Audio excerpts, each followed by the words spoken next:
What happens when you stop being nice to the wrong people?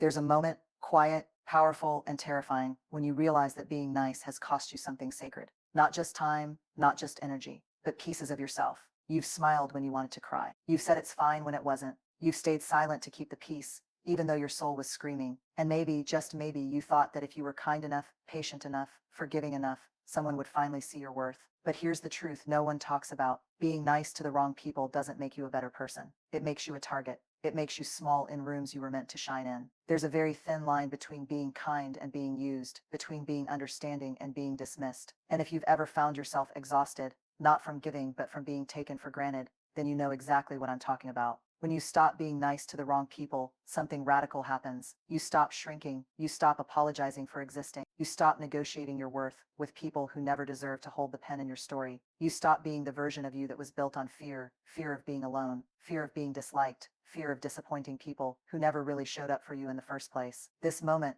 right here, is about reclaiming your power, not by becoming cold, not by becoming bitter, but by becoming clear. Clear about who gets access to your heart, clear about what you will no longer tolerate, clear about the difference between someone who truly values you and someone who just values what you do for them. You're not here to be everyone's emotional caretaker, fixer, or silent punching bag. You're here to grow, to thrive, to be loved, not just needed. So let's talk about what actually happens internally, emotionally, spiritually, when you stop being nice to the wrong people and finally start being real with yourself. There's a quiet ache that builds up over time, a kind of emotional erosion that happens when you keep giving and giving, hoping that someone, anyone, will notice how hard you're trying. You bend, you stretch, you overextend, and the deeper you sink into that role, the fixer, the helper, the nice one, the more invisible you become. You tell yourself that being kind is just who you are, that patience is a virtue, that understanding makes you strong. And yes, it does, but not when it's used as currency to buy love from people who only show up when it benefits them. What no one tells you is that when you're constantly sacrificing your needs for others, you're actually teaching them how to treat you. You're teaching them that your time is negotiable, your boundaries are soft, and your heart is wide open, even when it's breaking. And here's the brutal truth. Some people will never love you more because you loved them harder. Some people will not change.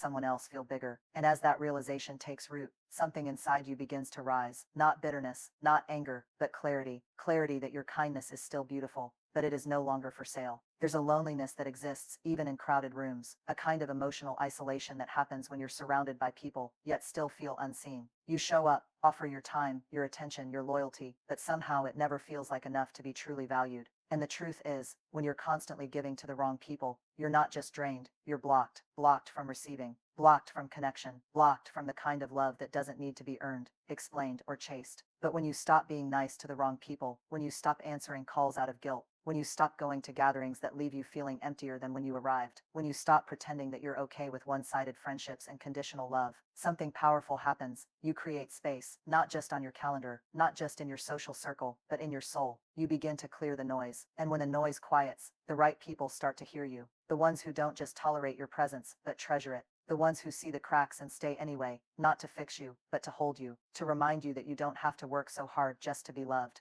You start attracting people who don't feel threatened by your strength or burdened by your softness. People who sit with your silence instead of asking you to perform. People who lean in when life gets messy instead of pulling away. People who don't need your perfection to stay, just your truth. That kind of love only finds you when you clear the space for it. And that space only opens when you stop filling it with people who never really saw you in the first place. You don't have to be available to everyone. You don't have to explain your healing. You don't have to keep doors open just because someone knocks. Let them go. Let the silence stretch. Let the empty seats stay empty for a while. Because one day someone will walk in and sit beside you, not to take, not to fix, but to see you. And you'll know the difference. Because for the first time in a long time, you'll feel seen without having to shrink. There's a quiet trap that so many of us fall into, especially when we lead with empathy. We confuse being needed with being loved. We mistake someone's dependence on us for closeness, for meaning, for connection, and for a while, it feels good. It feels like purpose, like we matter, until it doesn't. Because slowly the weight of being the one who's always there starts to crush you. You become the go-to person, the one who fixes everything, who listens without judgment,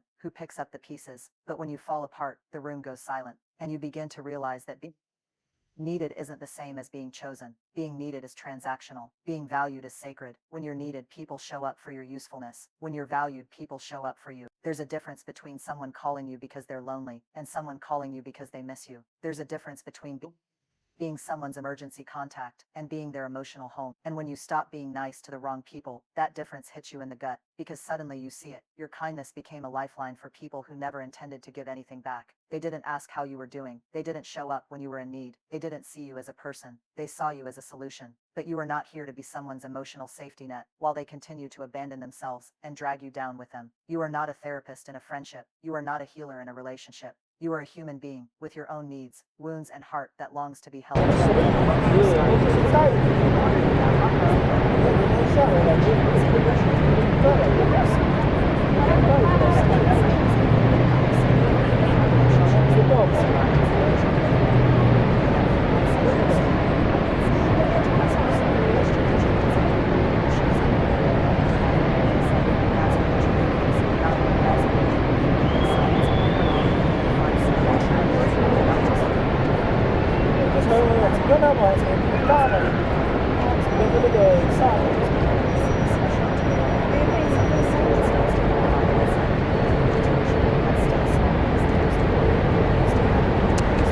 This doesn't feel right. But you silenced it, didn't you? Not because you were weak, but because you were kind. Because you wanted to believe the best in people. Because you thought keeping the peace was more important than keeping your soul intact. So you overrode your own instincts. You said yes when everything in your body screamed no. You stayed when everything inside whispered, it's time to go. And every time you did, that inner voice got quieter. Not because it left you, but because it was waiting. Waiting for you to remember who you are. Waiting for you to stop outsourcing your worth to people who only valued your silence, not your truth. Waiting for you to listen again, not to what the world wants from you, but to what your soul is asking for. The moment you stop being nice to the wrong people, that voice starts to return, hesitantly at first, like an old friend you abandoned, but never stopped loving. It shows up in small ways, in the pause before you answer a text, in the tightening in your chest when you sense someone's manipulation, in the sigh of relief when you finally say no. And with each boundary you set, that voice gets louder. With each person you walk away from, that voice gets braver. With each act of self-respect, that voice begins to trust you again too. This is the voice that says, you don't need to explain your no. The voice that reminds you, their reaction is not your responsibility. The voice that reassures you, choosing yourself is not selfish, it's sacred. When you begin to trust that voice again, something shifts at your core. You no longer feel the need to be everything for everyone. You no longer betray your boundaries just to be liked. You no longer look for permission to feel what you feel. You become your own safe place. And from that place, real decisions are made, not out of fear, not out of guilt, but out of truth. So if your inner voice has been quiet lately, know this, it's not gone. It's waiting for you to stop handing the microphone to people who don't even know your song. And the moment you stop being nice to those who don't honor you, that voice will rise, steadier, stronger, and more loving than you ever imagined. Because it was never gone. It was just waiting for you to come home. When you spent your life being the nice one, you attract chaos disguised as connection. The friend who only calls when they need to vent, but disappears when you're in pain. The partner who thrives on emotional highs and lows, mistaking volatility for passion. The coworker who drags you into every storm, just so they don't have to weather it alone. And you try to help. You try to fix, you try to hold space, carry the burden, keep the peace, until one day you realize you are exhausted, not from life, but from other people's noise. There is a particular kind of fatigue that comes from constantly managing everyone else's emotions, tiptoeing around their moods, absorbing their chaos, like it's your job to make everything better. And if you've been nice for too long, you've probably mistaken that role for your identity. But here's the truth. No one told you. Peace is not selfish. Peace is not boring. Peace is not empty. Peace is freedom. It's the absence of guilt for choosing yourself. It's the stillness that comes when you stop responding to every crisis that was never yours to fix. When you stop being nice to the wrong people, you reclaim your time. You reclaim your energy. You reclaim your presence. And suddenly you start to notice the weight you were carrying wasn't even yours. You were holding pain that didn't belong to you. You were participating in drama that drained you. You were overextending in relationships that only functioned when you were the emotional anchor. But here's the shift. When you step back, the world doesn't fall apart. People figure it out, or they don't. But either way, it's not your job to carry them anymore. Instead,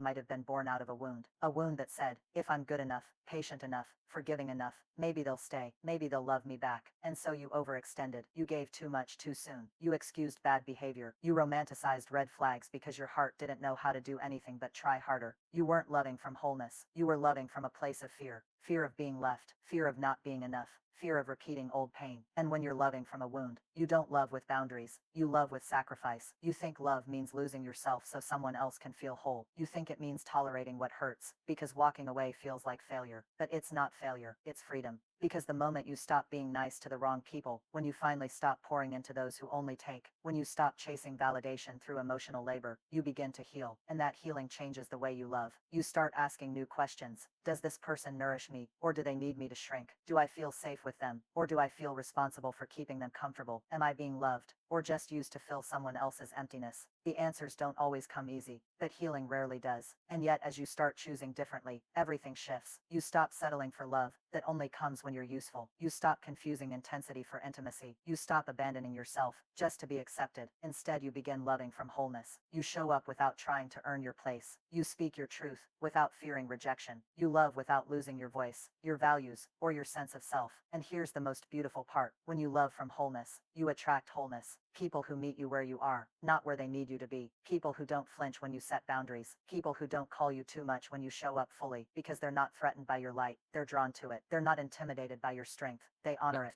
This is the kind of love you were made for, not one that needs you broken to feel needed, but one that sees your healing as sacred and joins you in it. So yes, stop being nice to the wrong people, not because kindness is wrong, but because it deserves to be received, not exploited. And in that decision, you don't just change your relationships, you change your life. Conclusion: at some point, you have to make peace with this truth. Not everyone deserves access to you. Your kindness is not an invitation for chaos. Your compassion is not a contract to be mistreated. And your love is not proof that you're willing to stay where you're not valued. When you stop being nice to the wrong people, you're not becoming cold. You're becoming clear. Clear about who you are. Clear about what you need. Clear about what you will no longer tolerate in the name of love, friendship, or family. You are allowed to choose peace over performance. You are allowed to say no without guilt. You are allowed to walk away from people who only loved the version of you that stayed quiet, that stayed small, that stayed broken, because the version of you that's rising, the one who's healing, growing, and choosing themselves, that version is powerful, and that power will make some people uncomfortable. Let it. The ones who truly love you will not ask you to dim your light just so they can feel safe in your shadow. So let them go. Let the silence come. Let the space widen, because in that sacred space, something beautiful begins to bloom. Peace, freedom, truth, real love, and you'll finally understand. You were never too much. You were just offering too much to the wrong people. Now, it's time to offer that same love, loyalty, and care to the one who needed it most all along, you.